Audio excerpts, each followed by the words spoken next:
Hello नमस्कार दोस्तों, स्वागत है आपका अपना यूट्यूब चैनल सुभाष लिम्बा पर। दोस्तों, आज हम शिक्षा के अभिकरण पार्ट 2 लेके आए हैं। जो भारतीय समाज में शिक्षा उभरते भारतीय समाज में शिक्षा टॉपिक है, उसका पार्ट 2 है शिक्षा के अभिकरण। इसके अंतर्गत आज हम ये पढ़ेंगे भारत में 21वीं शताब्दी में शिक्षा। यानी 21वीं शताब्दी में भारत की शिक्षा पद्धति वैश्विक तकनीकी प्रगति और कार्यबल की बदलती ज़रूरतों से प्रेरित होकर बड़े बदलावों से गुजर रही है। इसका उद्देश्य यानी 21वीं सदी की शिक्षा है जिसमें बहुत बड़े बदलाव हुए, सकारात्मक बदलाव हुए हैं। और इसका उद्देश्य है जो वो रटने वाली विद्या से हटकर शिक्षक केंद्रित शिक्षार्थी केंद्रित शिक्षा की ओर बढ़ना, यानी विद्यार्थी केंद्रित शिक्षा की ओर बढ़ना है। और रटने वाली सामग्री से हटकर जो उच्च स्तरीय कौशल विकसित करती है, जैसे कि समालोचनात्मक चिंतन, रचनात्मक संचार, सहयोग, डिजिटल साक्षात्कार और समस्या समाधान। ये कौशल वैश्विक और डिजिटल अर्थव्यवस्था के लिए आवश्यक है।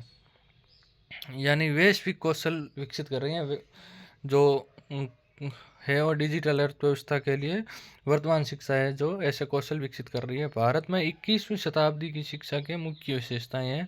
कौशल केंद्रित है, तकनीकी एकीकरण, व्यक्तिगत और लचीला अधिगम, बहुविषयक पाठ्यचर्या, समता और समावेशन। ये जो है मुख्य विशेषताएं इसकी। कौशल केंद्रित में 21वीं शताब्दी के कौशलों को प्राथमिकता देना, 21वीं शताब्दी के कौशलों को प्राथमिकता देना जो भविष्य की कैरियर मांगों के अनुरूप संज्ञानात्मक, सामाजिक और भावनात्मक दक्षताओं को बढ़ावा देती है।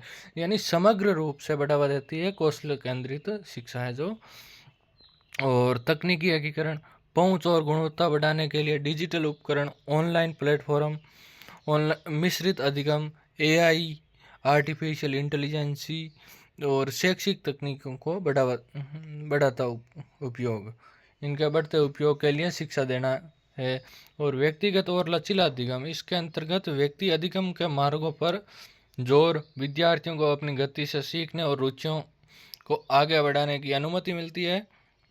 और इस अगला है बहुविषयक पाठ्यचर्या, अंत विषय अधिगम, अंत विषय अधिगम और कला विज्ञान, व्यावसायिक प्रशिक्षण और जीवन कौशल के एकीकरण को प्रोत्साहित करता है।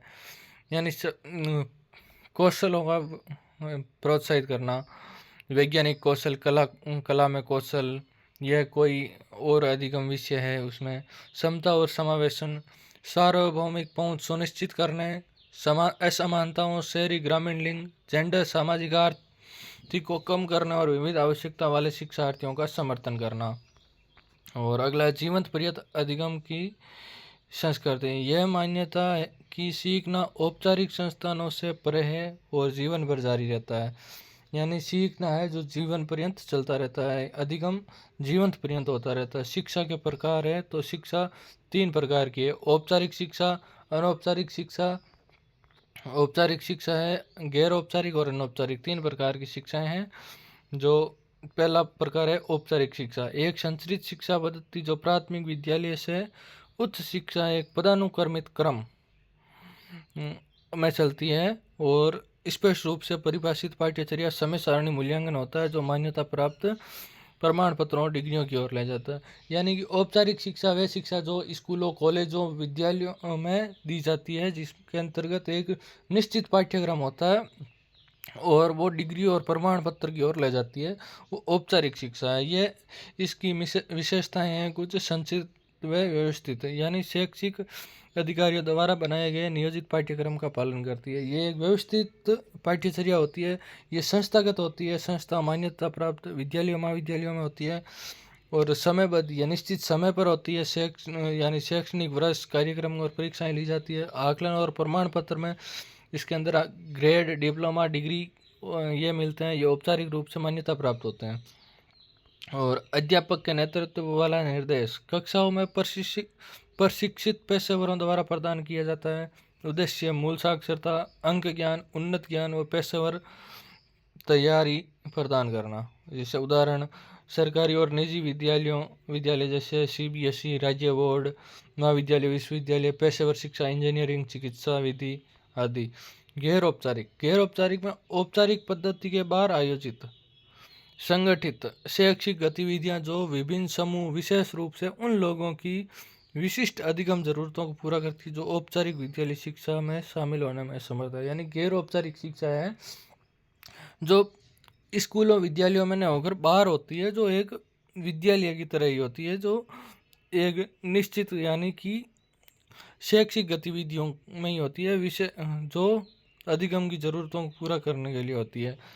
यानी ये भी एक प्रकार की जो औपचारिक की तरह ही है। औपचारिक शिक्षा पर केवल विद्यालयों और कॉलेजों में होती है, बाकी ये विद्यालयों और कॉलेजों में नहीं होती। इसमें लचीलापन होता है, कोई सख्त समय सारणी नहीं होती है और निश्चित पाठ्यचर्या कक्षा की दिनचर्या नहीं होती है। इसमें डिग्री और डिप्लोमा की तरफ नहीं ले जाया जाता है। लक्षित अधिगम विशिष्ट लक्ष्यों को एक पहचाने गए समूह के लिए निर्मित। उदाहरण विद्यालय छोड़ने वाले वयस्क शिक्षार्थियों के लिए स्वैच्छिक भागीदारी, शिक्षार्थी रुचि आवश्यकता के आधार पर भाग लेना चुनता है।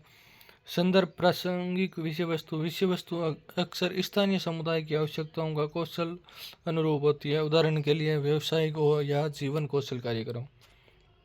कोई मानक प्रमाण पत्र नहीं होता, मान्यता या प्रमाण पत्र प्राप्त हो सकता है कोई, लेकिन औपचारिक शिक्षा जैसा मानक शैक्षणिक डिग्री नहीं मिलती है। उदाहरण वयस्क साक्षरता कार्यक्रम, विद्यालय नहीं जाने वाले बच्चों के लिए गैर औपचारिक शिक्षण के अंदर सामुदायिक शिक्षा और कौशल विकास कार्यक्रम।